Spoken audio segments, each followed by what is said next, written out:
देखो आज हम इस वीडियो में 3 इंपॉर्टेंट नेट एग्जाम की PYQ previous year question solve करेंगे इस टॉपिक के ऊपर based that is force on A current carrying conductor in A magnetic field. Okay, last class में हमने अच्छे से देखा था, डिटेल्स में कवर किया था टॉपिक को, जो फॉर्मूला है ना, ये सब फॉर्मूला कहाँ से आया, कैसे उन सब फॉर्मूला को भी डिराइव किया था, ठीक है।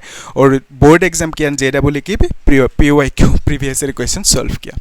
तो अभी कॉन्सेप्ट को थोड़ा सा देख लेते हैं, उसके बाद सॉल्व करेंगे क्वेश्चन।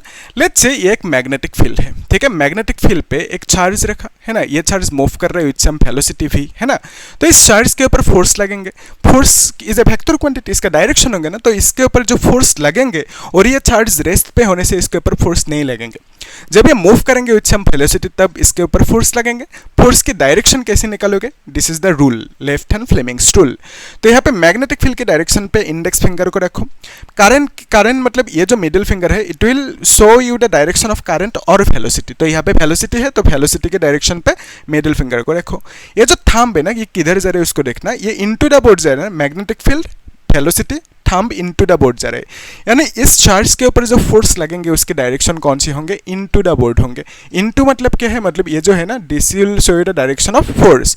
और इसी को आप ऐसे समझ सकते हो, मतलब ये जो है फोर्स की डायरेक्शन इस तरह से होंगे इनटू द बोर्ड। और डॉट लगाओगे तो क्या समझोगे कि आउट ऑफ द बोर्ड, ऐसे बाहर निकल रहे आउट ऑफ द बोर्ड, ठीक है, इजी। तो अभी देखो यहाँ पे हमने देखा कि इसके ऊपर फोर्स लगेंगे। अगर इस मैग्नेटिक फील्ड को, मैग्नेटिक फील्ड अभी ऐसा है, इसको हमने सपोज इनटू द बोर्ड रखा, मैग्नेटिक फील्ड को ही हमने क्या कर दिया यहाँ पे इनटू द बोर्ड कर दिया, ऐसे समझो, ठीक है। ये है मैग्नेटिक फील्ड जो इनटू द बोर्ड है। तभी इस मैग्नेटिक फील्ड पे अगर वही चार्ज ऐसे मूव कर रहे हैं विथ वेलोसिटी v, तो इसके ऊपर अभी फोर्स कैसे लगेंगे, कौन सी डायरेक्शन में, उसके लिए आप वही रूल अप्लाई करो।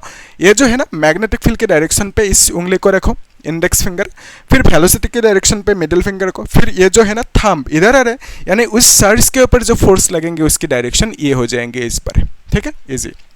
अभी देखो नेक्स्ट स्टेप ये है कि लेट्स से ये है मैग्नेटिक फील्ड, है ना। मैग्नेटिक फील्ड पे अगर एक आप वायर रखोगे तो उस केस में लेट्स से वायर के पास कुछ करंट है, वायर के ऊपर कुछ करंट फ्लो हो रहा है, आई करंट, और आई करंट कैसे फ्लो होंगे, तो यहाँ पे लेट्स से अपने एक बैटरी कनेक्ट कर दिया, ठीक है, तभी तो करंट फ्लो होंगे ना। तो यहाँ पे आपने क्या किया, बैटरी कनेक्ट कर दिया, बिकॉज ऑफ दैट क्या हुआ, यहाँ पे करंट फ्लो हुआ, ठीक है। बैटरी कनेक्ट किया तो करंट फ्लो हुआ, ऐसे इमेजिन कर सकते हो, मतलब बैटरी से करंट फ्लो होंगे ऑब्वियसली, है ना। तो बेसिकली यहाँ पे एक बैटरी है ऐसे समझो, उसको हम लोग ड्रॉ नहीं करेंगे, ठीक है। तो यहाँ पे आप कंसीडर कर सकते हो एक बैटरी है जिससे करंट फ्लो हो रहा है। तो इसमें इस वायर के ऊपर करंट फ्लो हो रहा है, बिकॉज ऑफ दैट इस वायर के ऊपर भी फोर्स लगेंगे, ठीक है। तो फोर्स कितना लगेंगे निकालने के लिए जो फॉर्मूला है that is this is the formula, और यहाँ पे फोर्स निकालने के लिए this is the formula, Q into V cross B। और इसी को आप क्रॉस मतलब क्या होते हैं, साइन थीटा है ना, तो यहाँ पे फी भी साइन थीटा लिखोगे, और theta is the angle between phi and B यहाँ पे। और इस केस में जो फोर्स होंगे ना, इसके ऊपर फोर्स लगेंगे, उसको निकालने के लिए this is the formula I into L cross B. और यहाँ पे L के ऊपर वेक्टर है, यानी L का जो डायरेक्शन होंगे वो करंट की डायरेक्शन जो होंगे ना वही होंगे, मतलब तो L की डायरेक्शन हम लोग कंसीडर करेंगे जो करंट की डायरेक्शन है। और यहाँ पे जो इसको आप लिखोगे ना, I L B sine theta, theta is the angle between, आप बोल सकते हो करंट एंड मैग्नेटिक फील्ड के बीच में एंगल, और एल एंड बी के बीच में एंगल, ऐसे भी आप बोल सकते हो। तो basically current and magnetic field के बीच में जो एंगल है दैट इज थीटा, ओके। तो इसके ऊपर जो फोर्स लगेंगे उसके डायरेक्शन कौन से होंगे, इसी रूल से आप दिखा सकते हो, है ना। ये है मैग्नेटिक फील्ड, करंट ऊपर की तरफ, थंब इनटू द बोर्ड जा रहे हैं, है ना। तो बेसिकली इसके ऊपर जो फोर्स लगेंगे that is also into the board, ठीक है। तो यहाँ पे फोर्स की डायरेक्शन इनटू द बोर्ड होंगे। लेट्स कंसीडर ये जो मैग्नेटिक फील्ड है ना, इसको हमने ऐसे रखा, इनटू द बोर्ड रखा। लेट्स से ये है डायग्राम, तो magnetic field into the board है, रेड कलर के मैग्नेटिक फील्ड, वायर इसमें ऐसा है। तो अभी फोर्स की डायरेक्शन ये हुआ ना, कैसे हुआ, यही रूल, यहाँ पे मैग्नेटिक फील्ड ऐसे रखो, करंट की डायरेक्शन ऊपर की तरफ, थंब ऐसे आ रहे, तो बेसिकली इसके ऊपर फोर्स इस डायरेक्शन में लगेंगे। तो यहाँ पे इस वायर के ऊपर फोर्स लगेंगे, उसको निकालने के लिए दिस इज द फॉर्मूला, और कौन सी डायरेक्शन में लगेंगे उसको निकालने के लिए that is left hand Fleming's rule, ठीक है। तो आप लोग एक काम करो, इसको नोट क्या ही करोगे, लास्ट क्लास में हमने अच्छे से देखा, उसको देखना, ठीक है। लिंक भी है डिस्क्रिप्शन में, और मतलब प्लेलिस्ट में चेक करना आप लोग। तो आज ये जो पहला क्वेश्चन है ना, पहला क्वेश्चन को आप लोग खुद एक बार ट्राई करो, उसके बाद सॉल्यूशन को देखना, ठीक है, इजी है। और last question is very very important, उस टाइप का क्वेश्चन पूछते ही रहते, उसको अच्छे से देखना।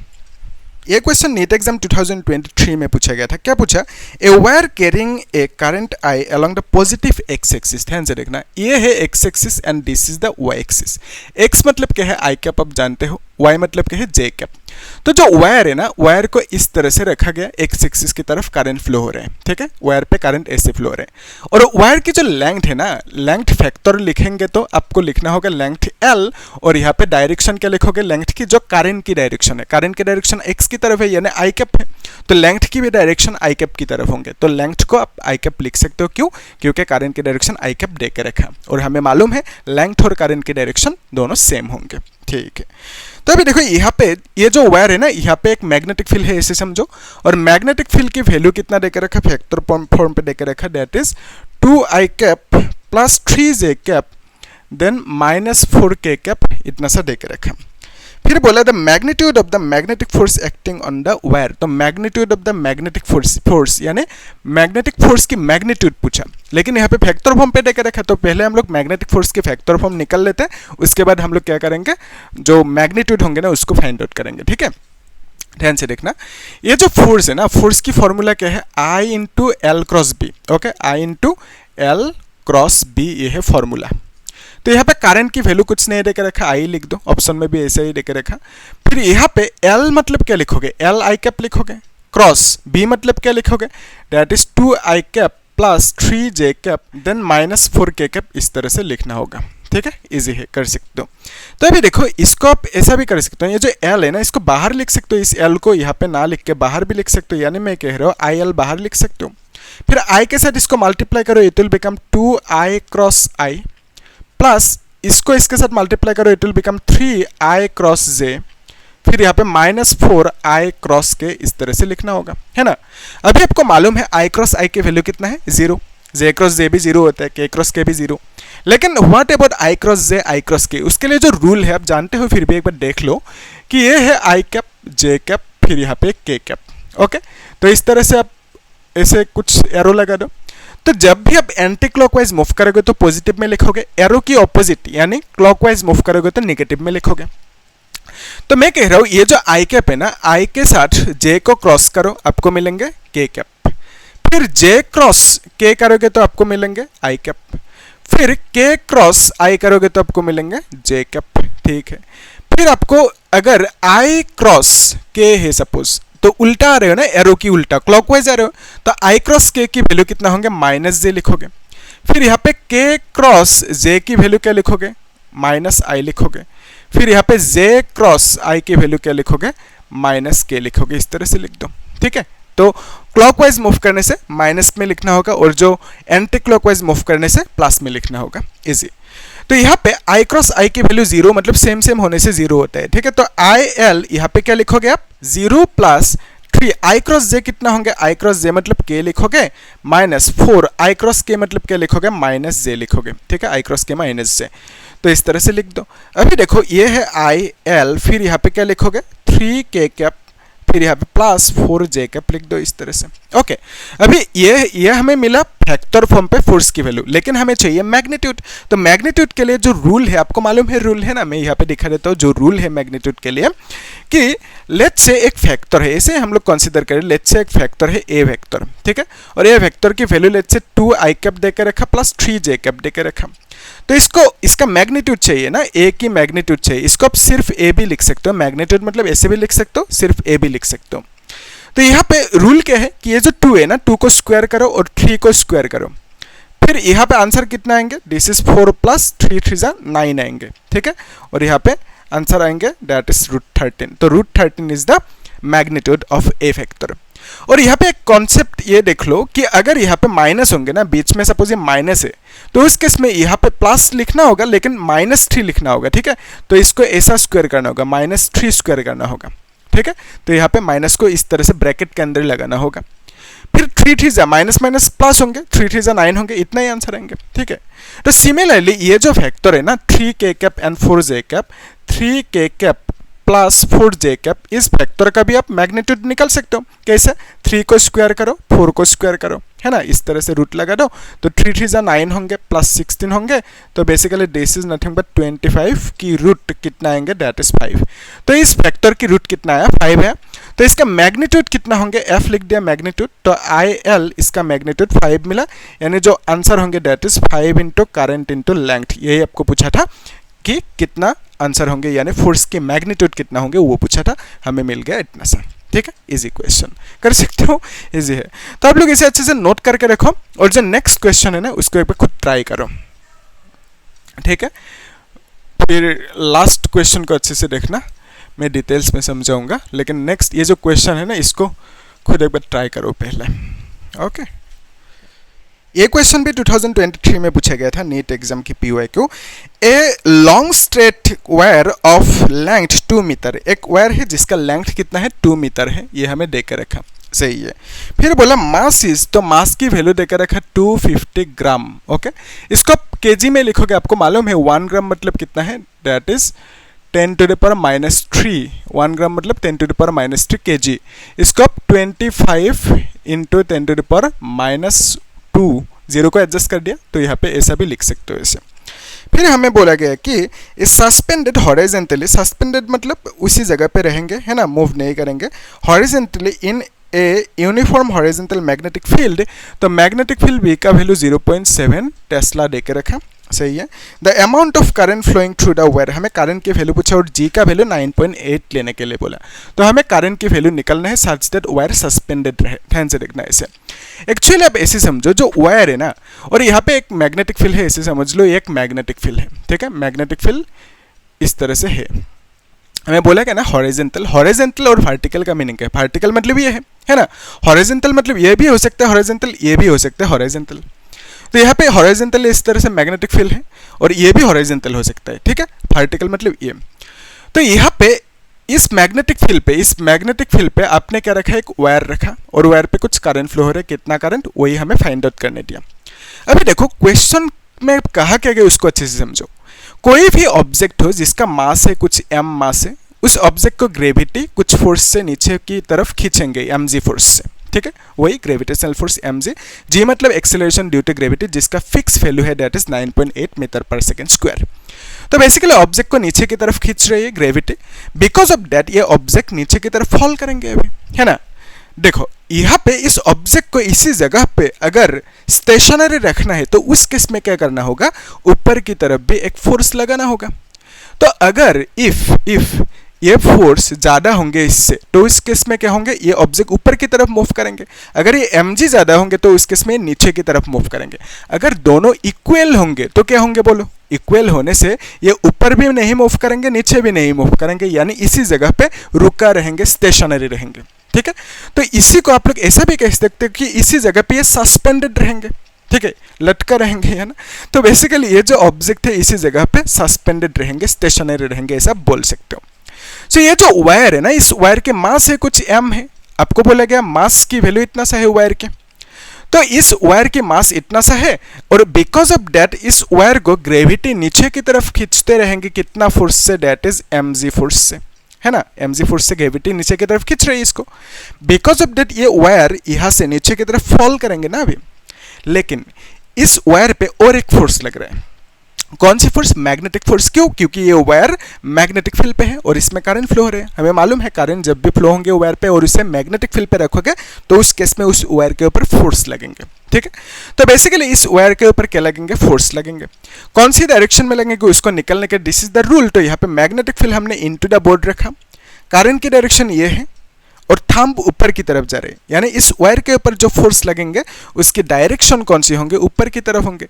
और इस फोर्स का वैल्यू कितना होंगे, F = I × L × B, ILB sin theta लिखोगे। अभी theta is the angle between current and magnetic field. तो यहाँ पे ध्यान से देखना, ये जो है ना मैग्नेटिक फील्ड उसकी डायरेक्शन इनटू द बोर्ड है, करंट की डायरेक्शन ये है। ठीक है, magnetic field into the board है, करंट की डायरेक्शन ये है, तो दोनों के बीच में एंगल कितना है, दैट इज 90 डिग्री होंगे, है ना। तो करंट की डायरेक्शन ये है, magnetic field into the board, तो दोनों के बीच में एंगल कितना होंगे, 90 डिग्री। ठीक है, तो यहाँ पे हम लोग क्या करेंगे, इस थीटा की जगह पे 90 लिख देंगे, सिंपल। तो इस थीटा की जगह पे 90 लिख दिया। अभी साइन 90 की वैल्यू कितना है, 1 है, तो हम लिख सकते हैं ILB। अभी ध्यान से देखना, क्वेश्चन में हमें बोला गया कि ये जो वायर है ना, इस वायर को इसी जगह पे सस्पेंडेड रखना है, यानी स्टेशनरी रखना है, यानी इसी जगह पे इस वायर को रुकवा कर रखना है, यानी फॉल करने नहीं देना है, ऊपर भी मूव नहीं करने देना है। ठीक है। तो इसी जगह पे स्टेशनरी रखना है, सस्पेंडेड रखना है। तो ये इसी जगह पे कब रह पाएंगे? अगर ये mg ज़्यादा होंगे इससे, तो उस केस में नीचे की तरफ फॉल करेंगे ना ये वायर। अगर ये फोर्स ज़्यादा होंगे तो उस केस में ये वायर ऊपर की तरफ मूव करेंगे।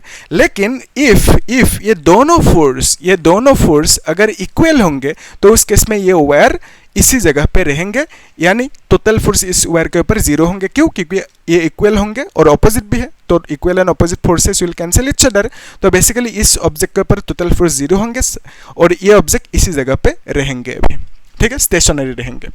तो बेसिकली क्वेश्चन में हमें बोला गया कि ये वायर जो है ना, इस वायर के ऊपर फोर्स जो भी लग रहा है, लेकिन क्वेश्चन में हमें बोला गया कि इस वायर को यहाँ पे सस्पेंडेड रखना है, यानी स्टेशनरी रखना है। तो स्टेशनरी कब रह पाएंगे? जब ये दोनों फोर्स इक्वल होंगे। सो बेसिकली हम ऐसा कह सकते हैं कि ये जो फोर्स है ना ILB, सो हम कह सकते हैं कि ILB must be equal to mg। तब क्या होंगे? ये इस जगह पे स्टेशनरी यानी सस्पेंडेड रहेंगे, ठीक है। और क्वेश्चन में बोला गया हमें इसको सस्पेंडेड रखना है। तो सस्पेंडेड कब रह पाएंगे? जब ये दोनों फोर्सेस इक्वल होंगे। तो हमने इक्वल लिख दिया है ना। सो यहाँ पे आप लिख सकते हो टू बी स्टेशनरी, या तो टू बी स्टेशनरी लिख देना, to be stationary this force is equal to mg होना ही होगा। तो यहाँ से आपको चाहिए करंट की वैल्यू, है ना। तो करंट की वैल्यू क्या लिखोगे? mg डिवाइडेड बाय LB, इस तरह से लिख दो। m मतलब मास कितना देकर रखा? That is 25 into 10⁻², into g मतलब 9.8 लिख दो। l मतलब कितना है? दैट इज लेंथ 2 देकर रखा मीटर, और मैग्नेटिक फील्ड की वैल्यू 0.7 देकर रखा। तो ऊपर अगर आप एक 10 मल्टीप्लाई करोगे तो ये गलत हो जाएंगे, है ना। तो नीचे भी कर दो, सही हो जाएंगे, ठीक है। नीचे भी कर दिया एक 10 मल्टीप्लाई। तो अभी क्या होंगे? इस 10 से 0 को एडजस्ट कर सकते हो। बेसिकली आप 25 इंटू 98 इंटू 10⁻² लिख सकते हो, डिवाइडेड बाई 2 इंटू 7 लिख सकते हो, इस तरह से। तो अभी इसको आप कैलकुलेट कर सकते हो, है ना। तो आप लोग कैलकुलेट करना, मैं देख के लिख देता हूँ आंसर, ठीक है। तो कितना आएंगे आंसर? 1.75। ओके, सो इसको मल्टीप्लाई करने के बाद आएंगे 1.75 एम्पियर। ओके, करंट की वैल्यू है ना, एम्पियर पे लिखना होगा, करंट की यूनिट एम्पियर। तो बेसिकली आइडिया ये है कि इस वायर के ऊपर, इस वायर पे अगर 1.75 एम्पियर के करंट फ्लो होंगे तो उस केस में ये वायर इसी जगह पे सस्पेंडेड रहेंगे, यानी स्टेशनरी रहेंगे, ये फॉल नहीं करेंगे नीचे की तरफ, ठीक है। इसी जगह पे रहेंगे, मतलब इतना करंट फ्लो होने से। वही पूछा कि कितना करंट फ्लो होने से ये स्टेशनरी रहेंगे, तो हमने निकल लिया इतना करंट फ्लो होने से। ओके, सो इसको मिलता रहो, आप लोग नोट करके रखना। और जो नेक्स्ट क्वेश्चन है इंटरेस्टिंग है, इसको अच्छे से देखना आप लोग, ठीक है। तो एक बार खुद ट्राई करो, क्योंकि लास्ट क्लास में भी हमने JEE की जब क्वेश्चन सॉल्व किया था ना, वहाँ पे भी इस टाइप का क्वेश्चन एक सॉल्व किया था। तो आप लोग इसको ट्राई करो, कर सकते हो। ये क्वेश्चन नीट एग्जाम 2018 में पूछा गया था। क्या पूछा? A metallic rod of mass per unit length. ये जो मास पर यूनिट लेंथ है ना, इसको आप ऐसा भी लिख सकते हो, मास डिवाइडेड बाय लेंथ, यानी मास पर यूनिट लेंथ। ओके, कितना देकर रखा? That is mass per unit length 0.5 kg पर मीटर, यानी कि 1 मीटर में 0.5 kg मास है, ऐसे आपको बोला गया कि कितना लेंथ में कितना मास है, that is mass per unit length. इसको कभी कभी लीनियर मास डेंसिटी भी देकर रख सकते हैं, ठीक है। तो लीनियर मास डेंसिटी मतलब मास कितना है, कितना लेंथ में, that is mass per unit length. तो बेसिकली आप ऐसा भी लिख सकते हो, m मास मतलब m, लेंथ मतलब l, सो m/l की वैल्यू 0.5 kg पर मीटर, ऐसा भी आप कह सकते हो, ठीक है। सो इसका वैल्यू दे के रखा। फिर हमें बोला कि is lying horizontally on a smooth incline plane which makes an angle 30 degree with the horizontal. इसको ऐसे समझो कि लेट्स से एक डायग्राम है इस तरह से, ठीक है, इस तरह से एक डायग्राम है। तो फिर यहाँ पे एक मतलब इंक्लाइंड कुछ इस तरह से है, ठीक है। तो ये जो है ना, यहाँ पे एंगल कितना फर्क मार रहा है? 30 डिग्री फॉर्म कर रहे हैं। और इस जगह पे अपने क्या रखा? एक वायर रखा इस तरह से, ठीक है, एक वायर रखा। और जो ये वायर है ना, इस वायर को कैसे रखा? ऐसे रखा। तो थोड़ी देर बाद ये रोल डाउन करते हुए इस नीचे की तरफ फॉल करेंगे, और इस वायर पे कुछ करंट फ्लो हो रहा है, लेट्स से इस डायरेक्शन में I करंट फ्लो हो रहे हैं, ठीक है। तो बेसिकली ये वायर थोड़ी देर बाद रोल डाउन करते हुए नीचे की तरफ फॉल करेंगे। तो हमें क्वेश्चन में बोला कि इसको फॉल डाउन नहीं करने देना है, उसी जगह पे रखना है उसको, ठीक है, स्टेशनरी रखना है, सस्पेंडेड रखना है, ऐसा भी बोल सकते हो आप। फिर हमें क्या बोला नेक्स्ट पार्ट में क्वेश्चन के, the rod is not allowed to slide down. तो रॉड को अलाउ नहीं किया गया स्लाइड डाउन करने के लिए, यानी उसी जगह पे रखना है रॉड को, by flowing a current through it when a magnetic field of induction 0.25। So जो मैग्नेटिक फील्ड का वैल्यू देकर रखा दैट इज 0.25 दे के रखा है 0.25 is the value of magnetic field, इतना सा टेस्ला मैग्नेटिक फील्ड की value is acting on it in the vertical direction, the current flowing in the rod to keep it stationary। तो हमें पूछा करंट की वैल्यू कितना होंगे, वो हमें निकलने दिया, ठीक है, सच दैट करंट की वैल्यू कितना है वो निकलने दिया, सच दैट ये रॉड वहीं पे उसी जगह पे रहे, ठीक है, स्टेशनरी रहे। ध्यान से देखना इसे। सो ये जो डायग्राम है ना, इसको हम लोग सिंपली ऐसे भी ड्रॉ कर सकते हैं ना, ये डायग्राम है, इस तरह से हमने ड्रॉ कर दिया, और यहाँ पे ये जो एंगल है ना, इस एंगल को हमने 30 डिग्री कह दिया, ठीक है। तो यहाँ पे जो रॉड है ना, इसको थोड़ा सा ज़्यादा ही इंक्लाइन हो गया है ना, तो इसको थोड़ा सा कम इंक्लाइन कर देते हैं। तो बेसिकली ये इस तरह की सिचुएशन है, ठीक है। ये जो रॉड है ना, जो रॉड है ये इस तरह से, लेकिन इसको अगर आप यहाँ पे रखोगे तो आपको दिखेंगे सिर्फ ये क्रॉस सेक्शन एरिया। तो हम लोग यहाँ पे सिर्फ क्रॉस सेक्शन एरिया को ड्रॉ कर लेते। तो बेसिकली यहाँ पे ये रॉड है जिसका हमने सिर्फ क्रॉस सेक्शन एरिया को ड्रॉ किया, और यहाँ पे करंट की डायरेक्शन इनटू द बोर्ड है, मतलब ये जो रॉड है ना, इसमें करंट ऐसे फ्लो हो रहा है, इसी को यहाँ पे रखा, तो करंट की डायरेक्शन ये होंगे ना, इनटू द बोर्ड। तो इनटू कैसे दिखाओगे, इनटू द बोर्ड जो जा रहा है करंट की डायरेक्शन, उसके लिए क्रॉस लगा दो, ठीक है। तो यहाँ पे करंट की जो डायरेक्शन होंगे that is into the board है, और हमें पूछा करंट की वैल्यू कितना होंगे सच दैट ये रोल डाउन नहीं करेंगे, यानी फॉल नहीं करेंगे नीचे की तरफ। अभी क्वेश्चन ये है कि ये फॉल क्यों करेंगे, ठीक है। उसके लिए आपको समझना होगा कि ये जो है ना, ये ऑब्जेक्ट, ये जो वायर है, कंडक्टर है, इसका मास है ना, कितना मास है, मास पर यूनिट लेंथ देके रखा, लेकिन मास तो है ना इसका। तो बिकॉज इसका मास है, बिकॉज ऑफ दैट क्या होंगे, इसको ग्रेविटी नीचे की तरफ खींचेंगे विथ mg फोर्स। ये तो आपको मालूम है, कोई भी मास हो ग्रेविटी नीचे की तरफ खींचेंगे। अभी इस ग्रेविटेशनल फोर्स mg की दो कंपोनेंट्स होंगे, क्योंकि एक फैक्टर है, फैक्टर के दो कंपोनेंट है। तो यहाँ पे लेट्स से एक फैक्टर है a वेक्टर, इसका एक कंपोनेंट ये हुआ तो अनदर ये होंगे। तो ये दोनों कंपोनेंट एक दूसरे से 90 करके रहेंगे, ठीक है। तो लेट्स से ये थीटा है, तो उस केस में इस कंपोनेंट को आप बोलोगे a cos थीटा, इसको आप क्या बोलोगे, इसको आप बोलोगे a sin थीटा, ठीक है। तो अगर ये थीटा होंगे तो उस केस में ये a cos थीटा होते और ये sin थीटा होते, ठीक है। तो यहाँ पे जो थीटा जहाँ पे लगा होंगे ना, उसी को आप cos कंपोनेंट बोलोगे, इस तरह से याद रख सकते हो। लेट्स से एक कंपोनेंट इधर नीचे की तरफ है, कंपोनेंट का नाम है, मतलब फैक्टर है, फैक्टर के नाम है mg, नीचे की तरफ है, इसको a भी कंसीडर कर सकते हो। सो इसका एक कंपोनेंट लेट्स से एक ये है, अनदर कंपोनेंट कौन सी होंगे, इससे 90 बनाना होगा, ठीक है। इस कंपोनेंट से इसको 90 ड्रॉ करना होगा। तो अगर ये थीटा होंगे तो उस केस में इस कंपोनेंट को आप क्या बोलोगे, mg cos थीटा, और इसको आप क्या बोलोगे, mg sin थीटा बोलोगे, ठीक है। यहाँ तक क्लियर है।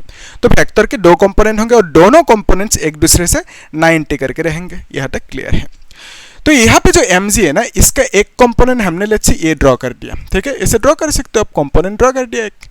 तो अनदर कंपोनेंट इससे 90 ड्रॉ करना होगा, ठीक है, इस तरह से, इसके साथ ये 90 होंगे, इस तरह से ड्रॉ करना होगा। लेकिन यहाँ पे थीटा कौन सी होंगे, थीटा होंगे ये, ठीक है, यानी ये जो एंगल है ना 30, ये भी कितना होंगे, 30 नहीं होंगे, कुछ अलग होंगे, देखेंगे अभी, लेकिन इसको थीटा कंसीडर कर सकते हो। तो यहाँ पे देखो, लेट्स कंसीडर ये जो एंगल है, इसको नहीं पता वैल्यू कितना है, x कंसीडर कर लिया हमने, और इसको अपने 90 कह दिया, क्योंकि 90 होंगे ना ऑब्वियसली।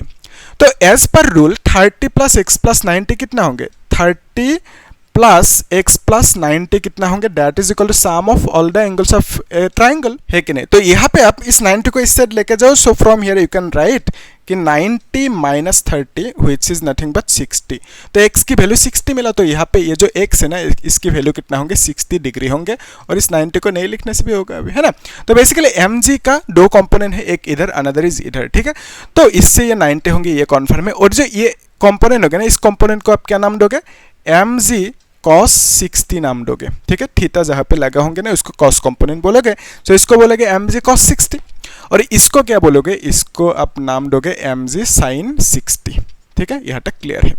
अभी देखो, ये जो ऑब्जेक्ट है, ये जो वायर है ना, इस वायर पे ये जो mg cos 60 फोर्स लग रहा है, बिकॉज ऑफ दैट ये रोल डाउन करते हुए नीचे की तरफ फॉल करेंगे। क्वेश्चन में हमें बोला गया है कि इसको फॉल नहीं करवाना है, मतलब इसको यहाँ पे इसी जगह पे रखना है, स्टेशनरी रखना है, ठीक है, उसी जगह पे स्टेशनरी रखना है। तो इसी जगह पे स्टेशनरी कब रह पाएंगे, जब ऊपर की तरफ भी एक फोर्स होंगे, तो वो फोर्स आएंगे कहाँ से, उसको देख लेते हैं। ये जो वायर है ना, इस वायर पे एक फोर्स लग रहा है व्हिच इज मैग्नेटिक फोर्स, ठीक है। इस वायर के ऊपर की डायरेक्शन में, मतलब इस डायरेक्शन में एक मैग्नेट है, मतलब मैग्नेटिक फील्ड है, दैट इज B, ठीक है। तो यहाँ पे इस ऊपर की डायरेक्शन में एक मैग्नेटिक मैं क्या ये मैग्नेटिक फील्ड लग रहे हैं और मैग्नेटिक फील्ड के वैल्यू हमें देकर रखा है 0.25 इतना सा देकर रखा, ठीक है। क्या गिर गया यहाँ पे, ओके देखो। तो बेसिकली यहाँ पे ये जो मैग्नेटिक फील्ड है यहाँ पे इस जगह पे है, सही यहाँ तक।